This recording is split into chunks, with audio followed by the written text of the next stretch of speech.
Hello friends, welcome to knowledge circle. दोस्तों, Delhi police constable का ये प्रैक्टिस सेट नंबर 1 है, जनरल अवेयरनेस सेक्शन का।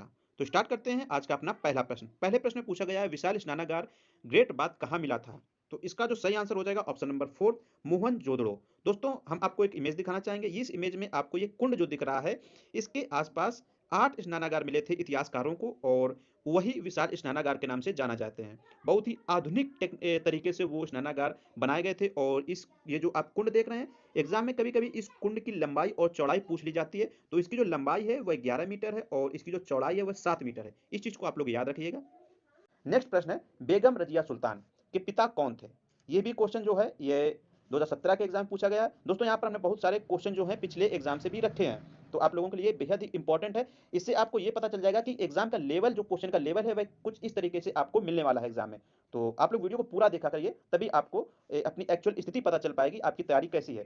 तो सेकंड क्वेश्चन है, रजिया सुल्तान के पिता का नाम पूछा गया, तो सही आंसर हो जाएगा ऑप्शन नंबर ए, इल्तुतमिश। और दोस्तों, रजिया सुल्तान के बारे में आपको इंपॉर्टेंट चीज बता दें कि जो ये रजिया सुल्तान थी, ये प्रथम ऐसी महिला शासक थी जिन्होंने सुल्तान की पदवी हासिल की थी। तो ये क्वेश्चन आ जाता है।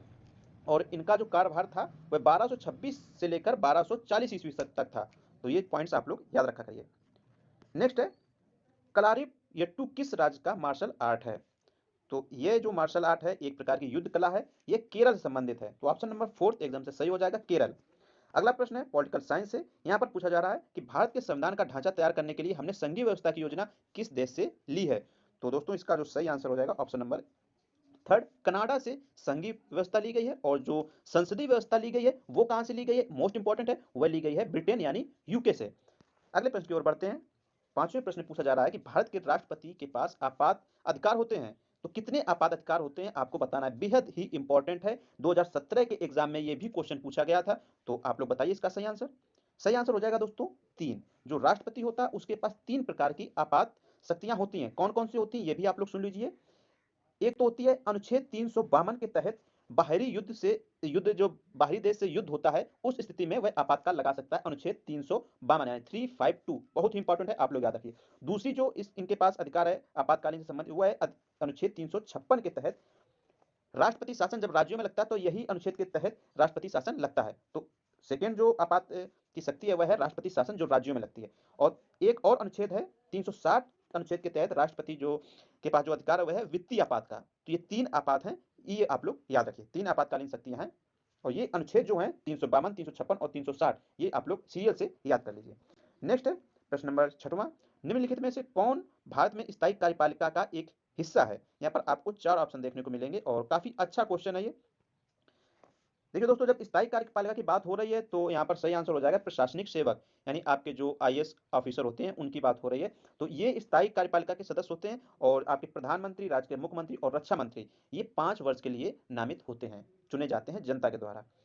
नेक्स्ट है दोस्तों, प्रश्न नंबर 7 की तरफ बढ़ते हैं। एक वर्ष के दौरान भूमि के एक टुकड़े पर एक से अधिक फसल उगाने की क्रिया को क्या कहा जाता है? आपके सामने 4 ऑप्शन है, ये कृषि से संबंधित क्वेश्चन है। तो ऑप्शन नंबर डी एकदम सही हो जाएगा।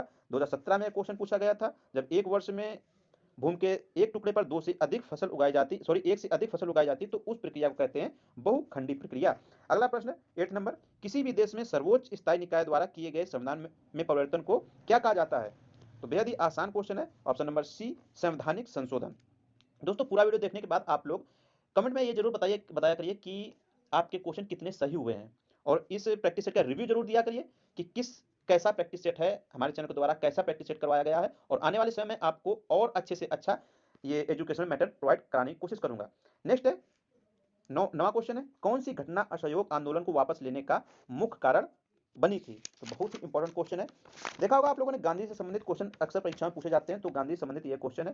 तो इसका जो सही आंसर हो जाएगा वह ऑप्शन नंबर बी सही हो जाएगा, चौरी चौरा कांड। चौरी चौरा कांड के कारण गांधी जी ने असहयोग आंदोलन वापस ले लिया था। अब चौरी चौरा के बारे में कुछ जान लेते हैं। ये चौरी चौरा एक कस्बा है और ये गोरखपुर में पड़ता है। क्या हुआ था कि 4 फरवरी 1922 को भारतीय अंग्रेजों के खिलाफ आंदोलन कर रहे थे। उस समय भारतीयों ने चौरी चौरा में एक पुलिस चौकी थी, ब्रिटिश की पुलिस चौकी थी, वहां पर इन लोगों ने आग लगा दी और उसके कारण 22 ब्रिटिश पुलिस कर्मचारी मारे गए थे। तो इस कारण से, हिंसा के कारण, गांधी जी ने अपना ये आंदोलन वापस ले लिया था। तो इंपॉर्टेंट क्वेश्चन है, ये चीज आप लोग याद रखिए। अगला प्रश्न है, दाची गांव राष्ट्रीय उद्यान कहां पर है? तो राष्ट्रीय उद्यान से क्वेश्चन अक्सर परीक्षा में पूछे जाते हैं। तो दाची गांव राष्ट्रीय उद्यान ये जम्मू कश्मीर में स्थित है और ये श्रीनगर के बहुत ही पास है। नेक्स्ट प्रश्न है, विश्व में सबसे ज्यादा पाई जाने वाली ग्रीन हाउस गैस कौन सी है? तो रिपीटेड क्वेश्चन है। तो जो सबसे ज्यादा जो पाई जाती है ग्रीन हाउस गैस, उसका नाम है जलवाष्प। अगला प्रश्न है, विश्व जैव विविधता दिवस कब मनाया जाता है? तो विश्व जैव विविधता दिवस जो होता है वह 22 मार्च, ऑप्शन नंबर ए एकदम से सही हो जाएगा। और इसका जो उद्देश्य होता है वो जैव विविधताओं को पूर्ण रूप से सुरक्षित रखना इसका मुख्य रूप से उद्देश्य है। अगला प्रश्न है, राष्ट्रीय मतदाता दिवस कब मनाया जाता है? ऑप्शन नंबर सही हो जाएगा, ऑप्शन नंबर यहाँ पर डी, 25 जनवरी को राष्ट्रीय मतदाता दिवस मनाया जाता है। दोस्तों 25 जनवरी को एक और दिवस होता है इंपॉर्टेंट, आप लोग कमेंट बॉक्स में हमको बताइए कौन सा वह दिन है। अगला प्रश्न है, राजस्थान के कुल क्षेत्रफल का कितना हिस्सा थार मरुस्थल में स्थित है? तो इसका जो सही आंसर हो जाएगा ऑप्शन नंबर सी, जो 60% राजस्थान का हिस्सा है वह थार मरुस्थल के अंतर्गत आता है। नेक्स्ट क्वेश्चन है, अलमट्टी बांध किस नदी पर स्थित है? इंपॉर्टेंट क्वेश्चन है। तो अलमट्टी बांध कृष्णा नदी पर स्थित है और यह नदी कर्नाटक में बहती है। दोस्तों आप लोगों को बता दें, हमारे चैनल पर आप लोगों को दिल्ली पुलिस कांस्टेबल से संबंधित डेली प्रैक्टिस सेट मिलेंगे, चाहे वह कंप्यूटर का हो या आपका जीके का हो या और किसी अन्य सब्जेक्ट का हो। तो बहुत ही हम लोग चुनिंदा क्वेश्चन यहाँ पर डालते हैं, किसी प्रकार का कॉपी पेस्ट यहाँ पर आपको आइटम नहीं मिलेगा। एक अच्छे और एक बेहतरीन स्टडी मटेरियल हम आपको प्रोवाइड कराने की कोशिश करते हैं, इसलिए आप लोग चैनल को जरूर सब्सक्राइब करिए और बेल आइकन को जरूर प्रेस करिए।